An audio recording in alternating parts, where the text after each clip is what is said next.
Hello बच्चों, कैसे आप लोग? ठीक ठाक भी रहिए, सेफ रहिए, क्योंकि अगर जीवन सुरक्षित है तो सब कुछ है। In previous video I discuss about friction and frictional force, static friction, limiting friction, kinetic friction and rolling friction. Today I discuss about magnitude of frictional force. In previous video, पहले वाले वीडियो में भी बेटा हमने आपको बताया था कि जो फ्रिक्शन फोर्स होता है ऑफ एफएल और एफएस मैक्स जो भी लिखें डायरेक्टली प्रोपोर्शनल टू एन होता है बेटा। ये पिछले आपको बताया गया था कि फ्रिक्शनल फोर्स जो होता है ये दोनों and also f k is directly proportional to n होता है। मतलब फ्रिक्शनल फोर्स जो है नॉर्मल के डायरेक्टली प्रोपोर्शनल होता है। तो here we discuss about normal with respect to given surface. देखो बेटा, यहां पर ये सरफेस है और इस ब्लॉक का मास m है। No any one force applied on block, इस ब्लॉक पर कोई भी फोर्स अप्लाइड नहीं है और फ्रिक्शन कोफिशिएंट आपका म्यू दिया गया है। अब देखें आप, इस ब्लॉक का वेट mg कहाँ लगेगा? डाउनवर्ड, और नॉर्मल फोर्स अपवर्ड लगेगा बेटा। अब यहां पर n की वैल्यू क्या होगी? mg होगी। अभी हमको केवल n के बारे में बताना है। अगर n मालूम है, फ्रिक्शन कोफिशिएंट है, तो इसको हम लोग कैलकुलेट कर लेंगे। कहते बेटा कि इफ ए फोर्स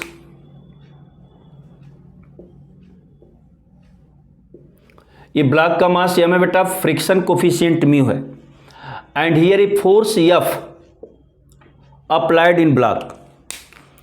अगर ये फोर्स f इस पर अप्लाइड है तो आपने अभी पढ़ा है कि वेट mg कहाँ लगेगा बेटा? डाउनवर्ड, और नॉर्मल कहाँ लगेगा? अपवर्ड। अब यहां पर भी n किसको बैलेंस करेगा? n इक्वल टू mg होगा।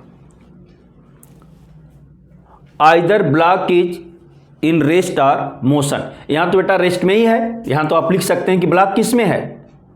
रेस्ट में है। यहां पर ब्लॉक किस में बेटा? आइदर रेस्ट और इन मोशन। अगर ये ब्लॉक रेस्ट में हो या मोशन में हो, n mg के इक्वल होगा। But when applied force is not parallel to plane, देखो बेटा ये प्लेन हमारा रफ प्लेन जो है यही है, इसके पैरेलल नहीं है। सपोज करें here if this is block of mass m and force applied is acting in which direction? ये फ्रिक्शन कोफिशिएंट म्यू है बेटा। अब फोर्स का डायरेक्शन जो है हॉरिजॉन्टल से आप कह लें एंगल कितना है बेटा? थीटा है। तो अब देखें आप, here direction of weight mg, here direction of normal n, here f cos theta. देखें आपको वेक्टर में पढ़ाया गया है कि अगर ये फोर्स है, जिस लाइन के साथ ये कोण थीटा बनाता है बेटा, उसको हम लोग लिखते हैं f cos थीटा, और इससे 90 डिग्री पर क्या होगा? f sin थीटा हो जाएगा। क्लियर हुआ? जिसके साथ ये एंगल बनेगा बेटा,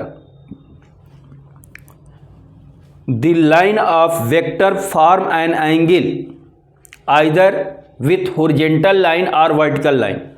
if it form with horizontal line, this is cos component and perpendicular to this is sine component. अब देखो बेटा, परपेंडिकुलर इधर भी हो सकता है, इधर भी हो सकता है, लेकिन जिस फोर्स का कंपोनेंट आप करते हैं वो फोर्स इन दोनों कंपोनेंट के बीच में, बिटवीन होना चाहिए, बीच में होना चाहिए। ये ऑर्डर आपका हो गया। अब यहां पर देखिए, अगर हम लिखें तो अपवर्ड फोर्स क्या है? f साइन थीटा और n है। डाउनवर्ड फोर्स क्या है? mg है। तो यहां पर बेटा नॉर्मल को अगर आप लिखेंगे n plus f sine theta equal to mg होगा, और n is equal to m g minus f sine theta.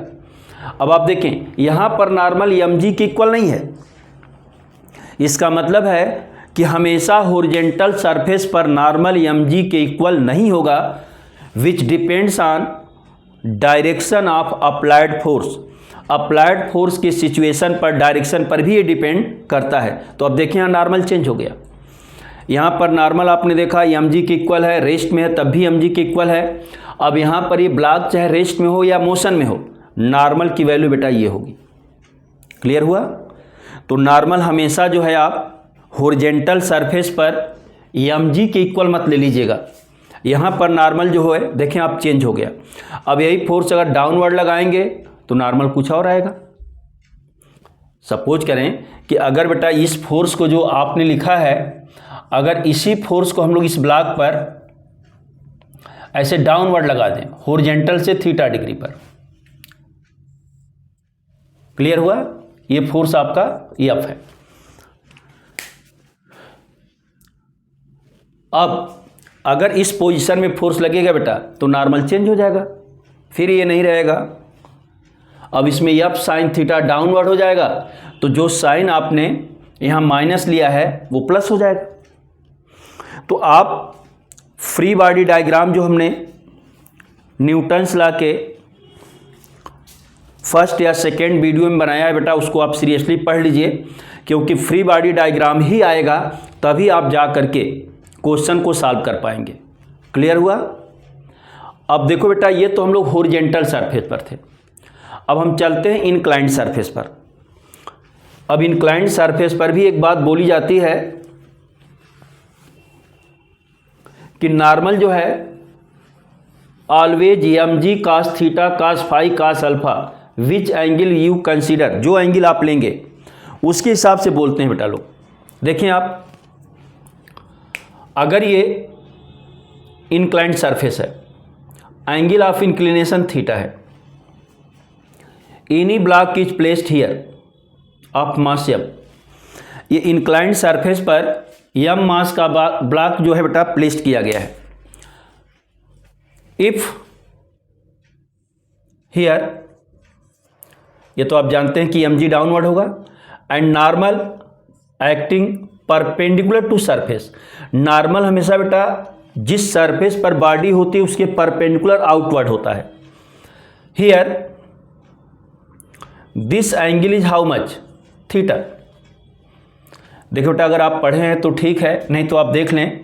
If any two lines make an angle theta, ये दो लाइन्स है बेटा, angle between them is theta. If we draw perpendicular on both line, जैसे आपने इस पर परपेंडिकुलर ड्रा कर दिया और इस पर भी परपेंडिकुलर ड्रा करिए, and increase the perpendicular either forward और रिवर्स डायरेक्शन। परपेंडिकुलर को आगे या पीछे कहीं भी ले जाइए बेटा। If both line meets eight A point, आगे तो कभी नहीं मिलेंगे बेटा, ये इधर जाएगा इधर जाएगा, लेकिन रिवर्स करेंगे तो सपोज कर इस पॉइंट पर ही मिल जाती हैं। Then angle between them is also theta, इनके बीच का भी एंगल क्या होगा? थीटा होगा। तो आप ये याद रखेंगे कि अगर दो लाइन किसी भी एंगल पर हैं, उन दोनों लाइन पर परपेंडिकुलर ड्रा करिए और परपेंडिकुलर को फॉरवर्ड या रिवर्स डायरेक्शन में आप ले जाइए। अगर दोनों लाइन किसी भी पॉइंट पर मिलती हैं, then the angle also at that point is equal to angle between two lines, ये भी एंगल इसके इक्वल होगा। और आप देखना चाहते हैं तो देख लें, ये एंगल कितना डिग्री बेटा? ये परपेंडिकुलर है तो ये एंगल 90 डिग्री है। तो यहाँ वाला एंगल कितना होगा? ये देख रहे हैं ना, ये एंगल होगा आपका 90 माइनस थीटा। अब ये 90 माइनस थीटा है और यहाँ भी ये परपेंडिकुलर है बेटा, तो ये भी एंगल 90 डिग्री होगा। तो ये 90 माइनस थीटा है, 90 है तो ये थीटा होगा। तो बेटा ये एंगल आप याद रखेंगे, हमेशा थीटा है, फाई रहेगा तो फाई होगा, अल्फा रहेगा तो अल्फा होगा। तो ये तो आपका एंगल की सिचुएशन थी।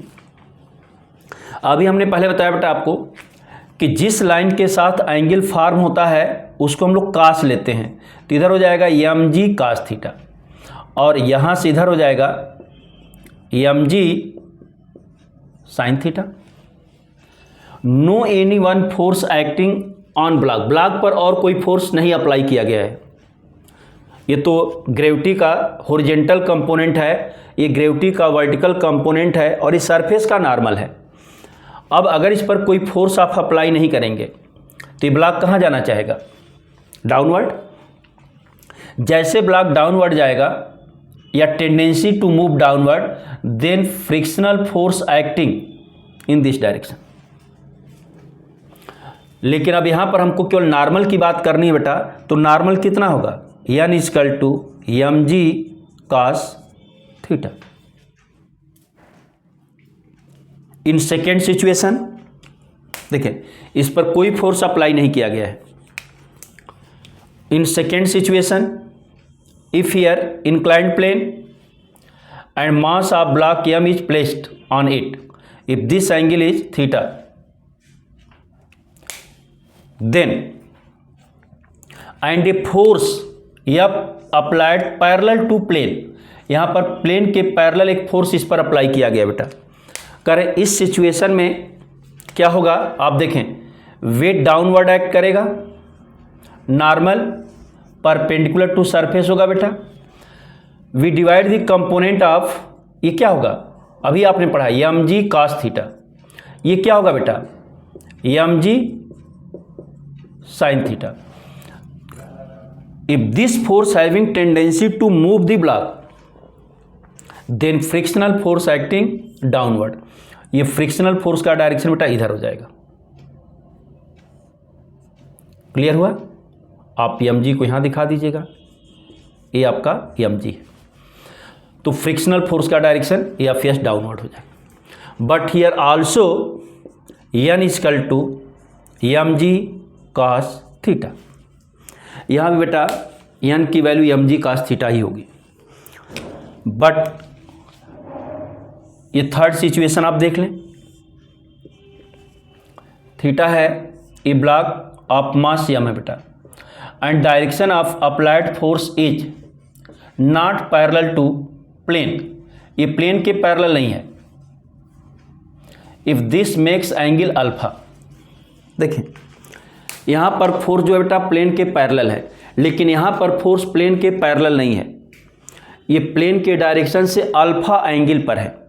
तो जब अल्फा एंगल पर होगा तो यहाँ सिचुएशन क्या होगी? अब आप देख लें, हियर वेट mg डाउनवर्ड होगा बेटा, mg cos थीटा ये होगा, here mg sin theta and here normal n,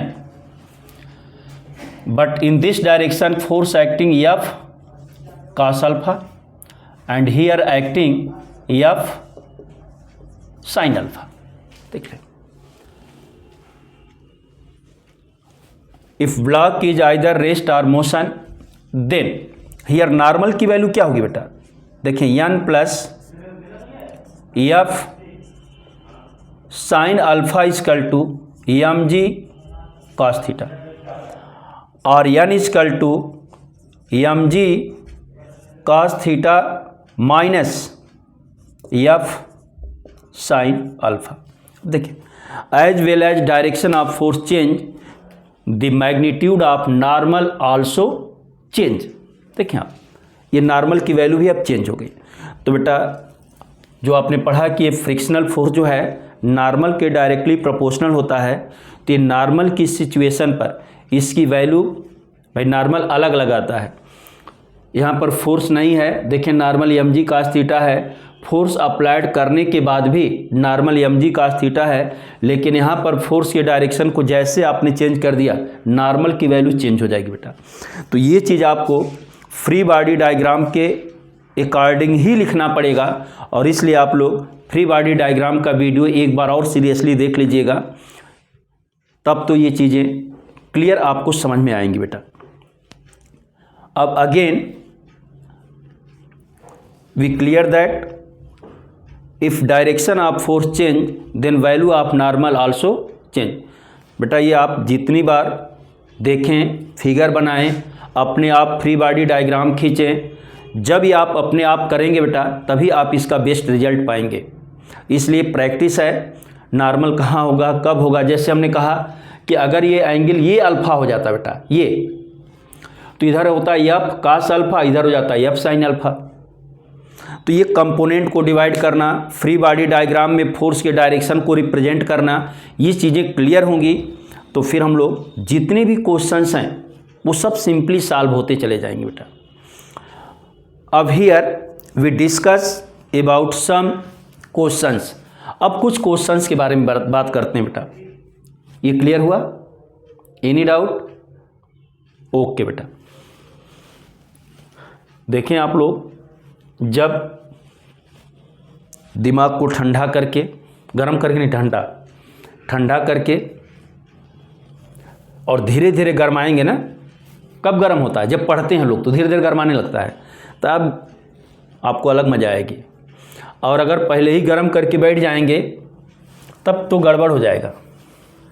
तब तो ज़्यादा गरमाने के बाद जानते हैं ना समस्या क्या होती है। हाँ ठीक बोला।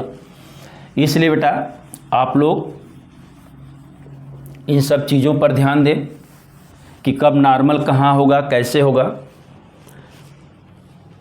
अब देखिए जो वैल्यू होती है बेटा फ्रिक्शनल फोर्स की, ये कंडीशन देख लें। क्वेश्चंस नेक्स्ट वीडियो में होगा। देखें ये एम मास का ब्लॉक है बेटा, अप्लाइड फोर्स एफ है, वेट एम जी डाउनवर्ड है, नॉर्मल अपवर्ड है, फ्रिक्शन कोफिशिएंट इस सरफेस का म्यू है बेटा।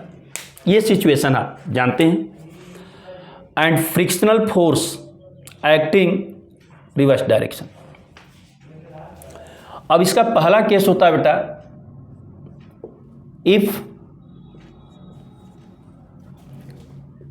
F equal to 0, if no any one force acting on block, इस एफ का मैग्नीट्यूड 0 है, which implies as F S equal to also 0। F S की वैल्यू 0 होगी बेटा।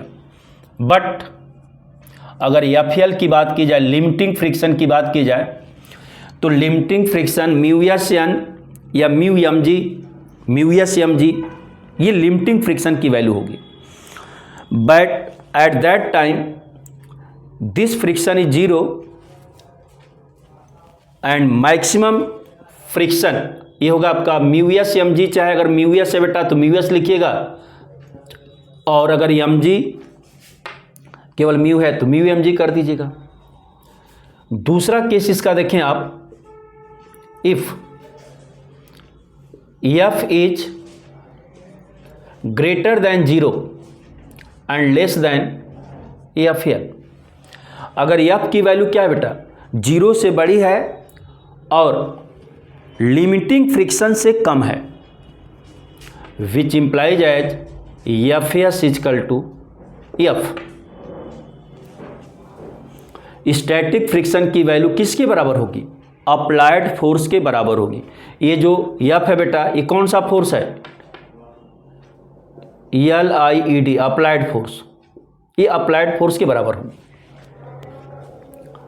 तीसरा केस होता है बेटा इसका, if F is greater than और equal to F L, when applied force is greater than और इक्वल टू लिमिटिंग फ्रिक्शन या maximum value of static friction, which implies as F S equal to F L. इस case में ये value होगी। तो मैंने पहले भी आपको जब बताया था तो उसमें हमने लिखा था the value of static friction lies between 0 and F L. आप लिख सकते हैं बेटा therefore F S is greater than और equal to 0 and less than और इक्वल टू एफ एल। ये स्टैटिक फ्रिक्शन की वैल्यू है। हमने बताया बेटा कि static friction self adjusting force है, तो as well as magnitude of applied force change the value of static friction also change, but value of limiting friction always remain same. Limiting friction कभी नहीं change होगा बेटा, static friction की value change होती रहती है। यही सिचुएशन है, यही कंडीशन आपकी है।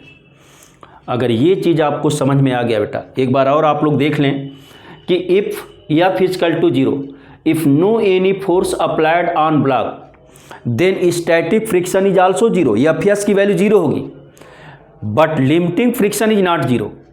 Maximum value of static friction zero नहीं होगा बेटा, वो म्यू एस एम जी के बराबर होगा। अब ये कह रहे हैं if applied force is greater than zero, मतलब फोर्स की कोई न कोई वैल्यू है but less than limiting friction. इस एफ की वैल्यू लिमिटिंग फ्रिक्शन से कम है। जब कम होगा बेटा तो स्टैटिक फ्रिक्शन की वैल्यू अप्लाइड फोर्स के ही बराबर हो जाएगी, जितना फोर्स आप लगाएंगे उसी के बराबर होगी।